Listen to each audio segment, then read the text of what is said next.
I want the food to feel like it's warm when it hits the table, feel like the chefs have touched every plate, and really feel like, how can I make this taste to make you feel like a home-cooked meal, like somebody just intentionally cooked this for you.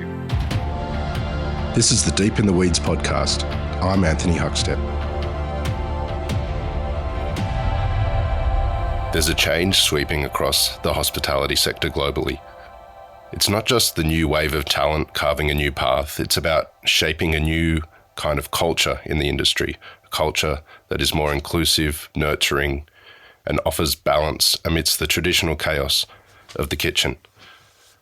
Charlie Mitchell is the executive chef and owner of Clover Hill in Brooklyn Heights, New York City. Charlie, how are you? I'm very well. How are you? Love to be here. It's good to have you on the show. It's been a pretty crazy couple of years, but what's things like in New York at the moment? Things are good right now. I feel like we, over the course of the last maybe year and a half, we felt the city come back slowly, and I think the dining scene has really come back for us, and restaurants are busy again, and bars are open late again, and it feels good in the city right now. Clover Hill's described as a new American restaurant. Tell us a bit about what that means and what new American is. I think it's just a way for people to understand that, a little bit like all inclusive, we didn't want to commit to just being like, French restaurant or Italian restaurant or strictly seafood restaurant. We wanted to, I wanted to be able to have some creative freedom, and of just serving what I wanted or what I felt in the moment. And I think that's like the best way to get people to understand that, is to go like, hey, we're new American, modern American, Now, what's it been like trying to change that in the industry? It's an industry that's known for all sorts of challenges and all sorts of sort of racial and ethnic issues. But the diversity is incredible. What's it been like trying to sort of change that? For us, it's been a good time. Myself and the other two owners are definitely men of color. And, for us, it wasn't our primary focus when we first opened this place. We kind of just wanted to get at it. And then as we went along the journey, we kind of realized, the impact we could have and what it could mean to other people who are watching us, So for us, honestly, it's just been fun. It's just been like a challenge we took on to just perform at a high level, and it's just been a really good time. You've been getting a lot of accolades. What's the last year been like in regards to sort of having that freedom on the plate, but getting the recognition as well? It's been unbelievable, honestly. And I think, it's been unbelievable for the Clover Hill team, just because, opening restaurants can be very tough, But, for me, I think as chefs, you put in so much work, so many hours, from your days of being a prep cook or a commis or whatever. You put in so much work and so much time into this thing that it's nice to get some feedback that, you love to hear, So it's been awesome. I want to explore what you're doing at Clover Hill and particularly your approach to cookery and your ethos there. But take us back to when you were young. What sort of role did food play in your family? Like the biggest, I come from a large family, very typical, grandmother led, she was always like the matriarch of the family, and she was always the chef in the family. And, grandkids, you spend a lot of time with your grandparents because your parents work or whatnot. And it was like the biggest role, so I spent a lot of time with her. She inspired me a lot. I spent a lot of time like helping her out or, trying to taste her food. And, it was always like a good fellowship, if you will, like we always knew that like her home was someplace we could always go and have a great meal. And that just kicked off my love for food as a youngin', Are there any feasts or dishes that you remember from when you were young that you can share? Oh, for sure. For example, like right now I have a dish with, collard greens, like my grandmother's from the South, she's from Georgia. So I've always been inspired by like her collard greens are one of my favorite things to eat in the world. So I got really good at making them, something like that I always throw that onto my menus, or, her fried fish and her love for, the way she would fry it has always been something that stuck with me. Then like the small things, like traditional things, potato salad, mac and cheese, or cornbread, like all of those things really stuck with me, and I cook with it more at home than I do at work, but every now and then I'll pull something out. What lured you to a career in hospitality? I mean, I've always just loved it. Like I said, like, being with her, and then, we watched a lot of like Food Network as a kid. And I used to be in like, it's a very cheesy story, but like I was in love with like, I was in love with it, and I was in love with like Iron Chef more importantly, because I thought that's where the cool kids were, you know? So it just was always something that piqued my interest. And then once I got into it, you know, I just stuck with it. I stuck with it. I mean, it started out just all about food, and then I think eventually it moved into like hospitality and like creating an experience. Tell us about those first sort of steps into the industry. Do you have any stories of what those first couple of years were like for you? Oh yeah, they were rough, man. They were, like, I'm from Detroit, so there was no like I didn't know the first thing about getting into fine dining. I wasn't advised on like the great culinary schools coming from where I'm from. So my first job was at like a bar and grill that I thought was fancy, and it was the opposite. So it was like just like a young kid being in this like almost kind of like raunchy like Kitchen Confidential type vibe, and that's what I spent like my first year. And then eventually I was like, okay, this is not working. I flipped enough burgers, I fried enough chicken wings, like this is not fine dining. And then I was able to get my first real job, and at a place outside of the city. And then I was like, man, you're way in over your head, like in over your head, dude. And next thing you know, I was working 70 hours a week, and my family was confused, but I just stuck with it. Take us back into that kitchen when you sort of started to realise the craft that's involved in sort of finer dining. Do you have any stories of what you took from that time? Yeah, I mean, I think like my chef, his name is Nick, and one of my best friends, John. We were cooks together, and they were just so persistent, and they had like a way that they wanted everything, and it really caught me off guard. And I remember one of my funniest stories. I was like started as a lunch cook, and I remember my chef came in like, "Yo, you're making family meal today," and I was kind of like, "Well, what's that?" And he's like, "Lunch for the staff." And I'm like, "Okay," and he's like, "I want you to make soup." And I just like freaked out because I was like, dude, I don't know the first thing about making soup properly. You know what I mean? Like, at this point in my career, I don't even know how to make chicken stock, man. Like, I just showed up, and I'm just like freaking out, like asking my friend for advice and asking him, telling me what to do. And he's just like, dude, like, just make soup. And then I ended up making this like watery soup with like radishes and I think pork belly, I think like pork shoulder or something like that. And it was like really bad. They made fun of me for a long time. A long time. What was it like at a young age making that move to New York City? I mean, it was necessary, but it's always kind of scary. Like I think I moved here when I was 24, going on 25, and I was, I had no family here. I had no friends here. I had one friend here rather, and it was a leap of faith. I moved here with maybe $2,500 in two suitcases, and I had a job lined up. And it was my first time like being away from my family, and I just was like, hey, I'm gonna stand on my own too. So it was terrifying at first, but I just allowed the restaurant culture to like really suck me into it, and I made a lot of friends, and I bought into the camaraderie of great restaurants, and like, they were able to help me along, so much. How important is that camaraderie when you're trying to build your career and that kind of family that you can develop within a restaurant? Oh, man, it's so important. Like I even say it now. I preach it to my team. I look at kitchens like sports teams almost. Like you have to have this culture where we all have to understand that we're trying to move this one thing together. And if you can get that in your kitchen, if you can get like this team of people who believe in the product and who believe in where the restaurant's going, whether it's because it helps their resume or because they actually love the food or for whatever reason, if you can get everyone to buy into it, like that's how you have a great restaurant. And everyone has to believe in it. Otherwise, I think that's where things can falter.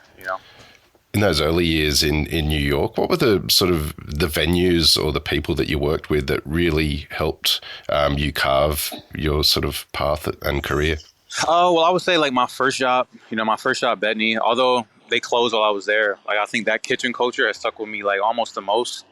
I thought the cooks, we were very, very close together, and we all like worked extremely hard. We wanted to be like the fastest moving kitchen in the city. We want to be the cleanest kitchen in the city. So I think that one stuck with me because that was like my first impression of the city. And then from there, I mean, like obviously, like 11 Madison Park, like it's going to be impressionable, right? Like if you work there even for 1 week, like that place is going to stick with you forever. Just because they have like the pedigree, like they have it, they have it where recipes are dialed in, the kitchen culture is dialed in, they have an expectation, and it's just like their way or the highway, and I loved it. I thought it made the most sense. I thought it really taught me how to work, be professional, and how to carry myself differently. And like, I'll take that with me for forever. What sort of impact did those establishments had on your thoughts for your own cookery? Well, a lot of the styles of food they did there didn't really, some of it was things I love doing, like cool techniques, and some things were not my style necessarily. Like I love cool things. I love cool techniques, but I'm on the low end of manipulation, I would say. Like I love the food to feel like it's cooked, if that makes sense. Like I want the food to feel like it's warm when it hits the table, feel like the chefs have touched every plate, and really feel like how can I make this taste to make you feel like a home cooked meal, like somebody just intentionally cooked this for you. It's kind of what I try to get across on the plate, and like, they taught me more so like the standard, but I think over time I've been able to kind of like see what I want to do kind of on my own. This episode of Deep in the Weeds is proudly supported by Olsen Salt, makers of Australian sea salt since 1948. The sea has given my family everything. My family harvests the pristine waters from the Great Australian Bight to make some of the best sea salt in the world. Hi, I'm Alex Olsen from Olsen Sea Salt. We are the oldest family-owned salt company in Australia. We took over the leases of Pacific Salt in Baruka on the Yorke Peninsula in the early 1960s. And then when the BHP salt leases in Whyalla became available, my father took those over as well. If anyone has visited Whyalla, know it's a very, very windy place. So the three things you need to make salt are seawater, wind and sun, and you get plenty of all three of those here. Wind is a really important factor in making good sea salt because it creates a greater surface area for the sun to evaporate the water, creating brine much faster. We take the seawater from Great Australian Bight and then we store it in something called a primary pond. Then it's fed through a succession of ponds from anywhere between 8 months and 2 years until it gets so heavy in brine and the water is evaporated off, the salt starts to fall out of the water, and it's as simple as that. That's all that we do, and then we wash it in seawater and package it. For more information, go to olsens.com.au. The farm to table ethos and restaurants have been a real feature of the last sort of decade globally, and you were involved in one in Greenwich Village. Take us back to that time. Do you have any stories of the things that you took from there? Yeah, I mean, I hit my head a lot.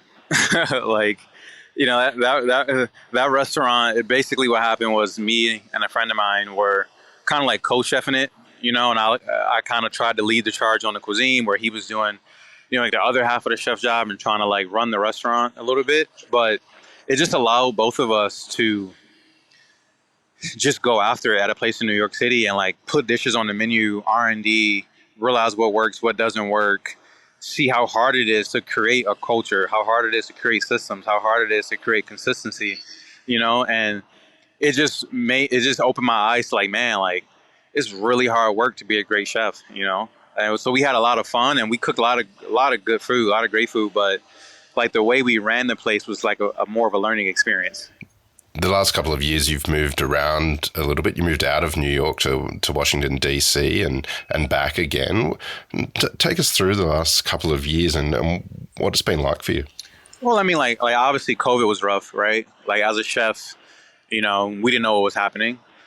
So I ended up in D.C. because I had a great friend of mine who is now my sous chef here. He was like, listen, man, like get out your mom's house, come out here to DC, we're cooking, we're like opening this restaurant. And I was like, okay, fine. And then in my time in DC, honestly, we were working so much. It's just like, re-inspired me again. Like, hey man, like this can still work. You can still stick with this career path. Don't let the world distract you too much from it. If you just keep your head down and keep cooking, like you'll be okay. And like that's what we did. We just spent a lot of hours in the kitchen. I mean, we were probably doing 16-hour days in COVID when most kitchens weren't, wearing a mask all day. But we did it because we just like all love cooking, and that place just really kept my wheels turning. It kept me thinking about food. It kept me inspired throughout the pandemic, and I feel like that's what I needed most, and after that, I just love New York City so much I had to come back. Like I had to come back, you know, like I couldn't stay away too long. This is home. Well, tell us a bit about New York City and sort of your New York City. What do you love about it so much?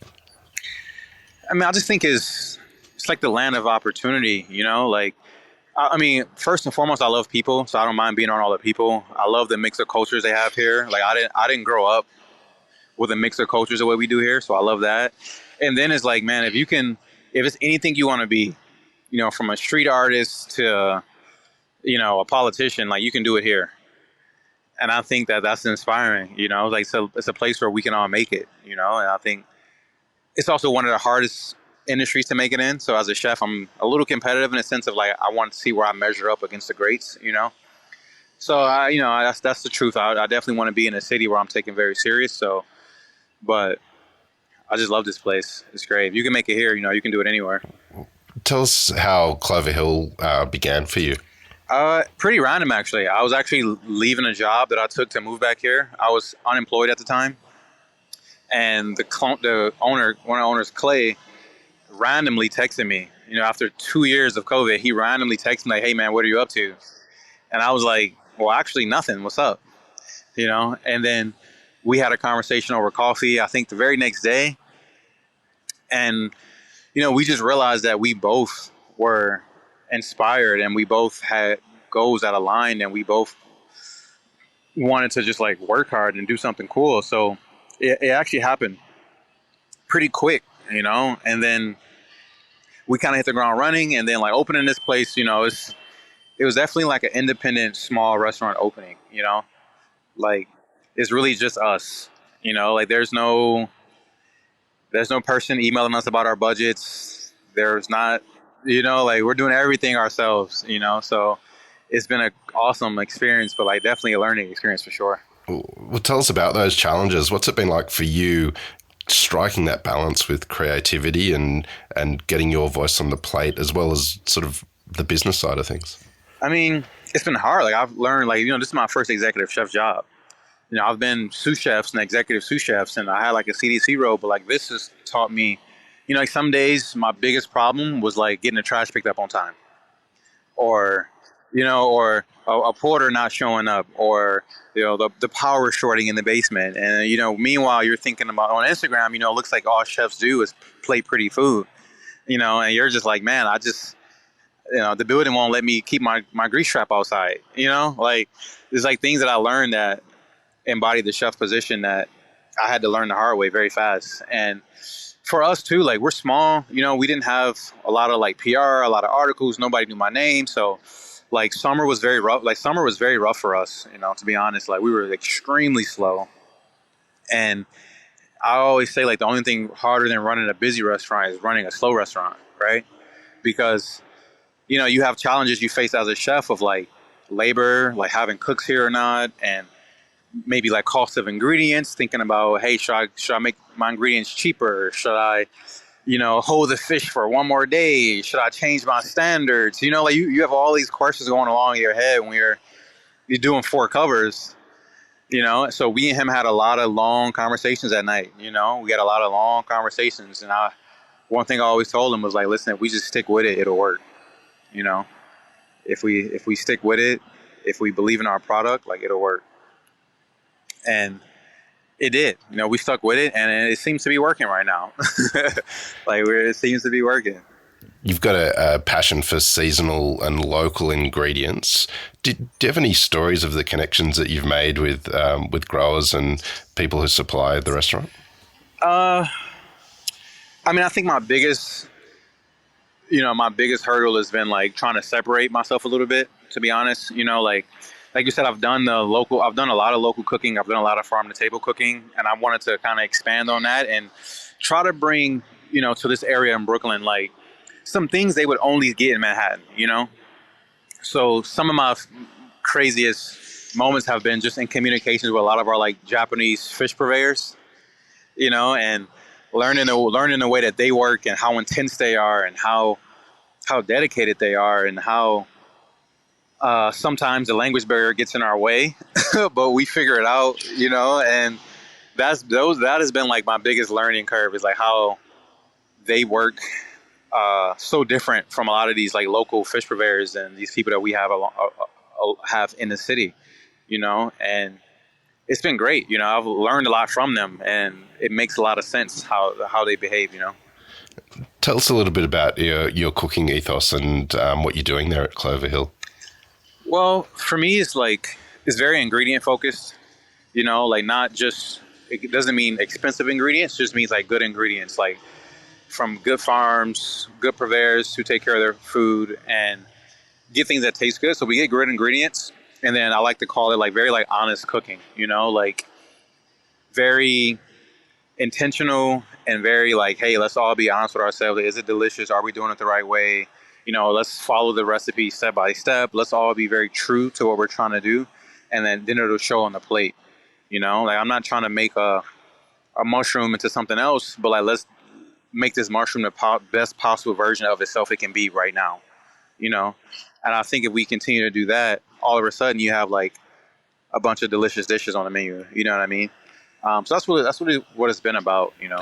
Is there a dish or two that you can tell us about that really exemplifies this approach that you have? Yeah. I mean, I think one of my favorite dishes right now is we have our scallop dish. It's kind of like a semi-raw scallop dish that we just get in great scallops. We just lightly sear them, slice them, and then we serve it with, beautiful pears that we just like. We make a velouté out of the pears, and we also put some pears in the dish raw.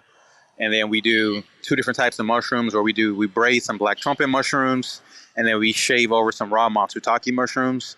And to me, it just shows like it's very fun with textures, but like it shows like, hey, like this mushroom is best if it's braised, so that's why we braise it. And like this mushroom is very special raw, so that's why we serve it raw. And then it shows like how versatile the pear can be. Like most people don't see like a pear sauce or a pear soup. And then we also have it in its truest form, which is like a raw, just like pear wedge in there. And then you have like the beautiful scallop that just shines on its own, So it can seem like a lot of work, but it's really like, hey, let these ingredients like shine and put them together in a way that a home cook wouldn't put them together. Like that's what makes it special, right? New York has got wonderful areas that are so different to each other within it. Tell us a little bit about Brooklyn Heights and the food scene in that area. Yeah, well, so Brooklyn Heights is a very family-oriented neighborhood. It's a lot of families and professionals. But when Clay took over this space, there used to be a cafe back in the day, and we felt like there was it's family-oriented, but it's a very like high-income neighborhood, right? But we felt this community had no place to go out and go to a restaurant that could match like their lifestyle, if that makes sense. Like they didn't have a beautiful restaurant in their neighborhood. They didn't have a place they can go to and drink beautiful wine or have a tasting menu or do these things. They all had to go off to Manhattan. And we wanted to bring something here that could be a neighborhood restaurant, but a neighborhood restaurant for people who want this type of experience in their neighborhood. And we felt like for the rest of everybody else here that this is kind of cute. It's almost like a destination place. Like unless you live in Brooklyn Heights, you never really come here. And we wanted to be the reason why people come to Brooklyn Heights now. Like, hey, I heard it's a great neighborhood out in Brooklyn Heights. I have to make my way out there, and that was something that we thought was special. You mentioned it's the first time that you're in this role. What sort of impact has it had on you? Has it changed you as you've developed and expressed yourself on the plate? Yeah, for sure. It has changed me a lot, and it's also made me slow down a little bit. It's made me, like I've had to learn how to not move so fast and learn how to, nurture dishes, nurture the cuisine, and just try to come in and be on top of everything and get better every day still. I feel like I always tell people that it's almost like multiple journeys to being a chef. Like maybe you were a cook, so you learn how to be a line cook, and then you had to learn how to be a sous chef, and then you had to learn how to be a sous chef over other sous chefs, and then you have to learn how to be like the chef. And now I'm entering a realm where it's just so much about it being an executive chef that I did not know. And I like to tell people now, like, I'm still learning every single day about how to be a great chef, because like I'm not necessarily there yet. These guys are 20 years, 25 years in, and I'm not. I'm only 10 years next year. At the top of the show, we mentioned that you have a focus on sort of changing the culture to be more inclusive and nurturing, and given the experience that you've had in such incredible kitchens and the way things have changed, what's your approach with your staff to get the best out of them? I'm just trying to create a learning environment, like a learning environment and like camaraderie, and I want people to feel like they can come here and actually ask questions and like learn and ask me anything. And I want to try to make sure I try my best to hire people here who want to be chefs or business owners, and I feel like if you walk in here and you want to be a chef or a business owner, then I want to teach you the ins and outs of having that restaurant, and like nurturing and like understanding like why this ingredient is expensive and why we treat it this way and why we charge this much for it. And also like, hey, understand like how much it costs to get your trash picked up, how much it costs to get your grease picked up. You know what I mean? Like we want to train leaders, not just get people in here just to peel the shallots and then like send them home. Like that's not what we want. We want people in here that want to grow.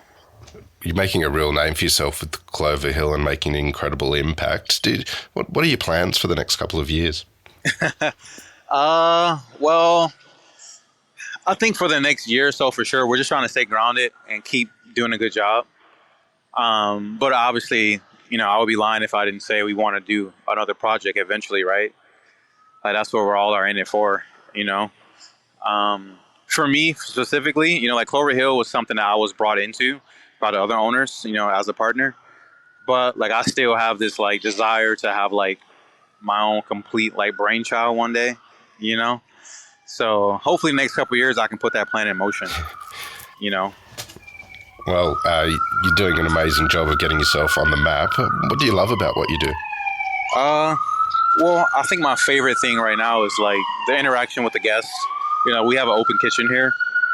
And I think the best part is like after a long day of prep and a crazy morning of emails and phone calls and chasing down orders, that, during service that we can physically see the impact we're having on the guests, And I think that is very inspiring and it's gratifying, and it makes us feel like our hard work does matter. When someone comes to the past and tells us like, hey, this was a great meal, everything was great, thank you guys so much.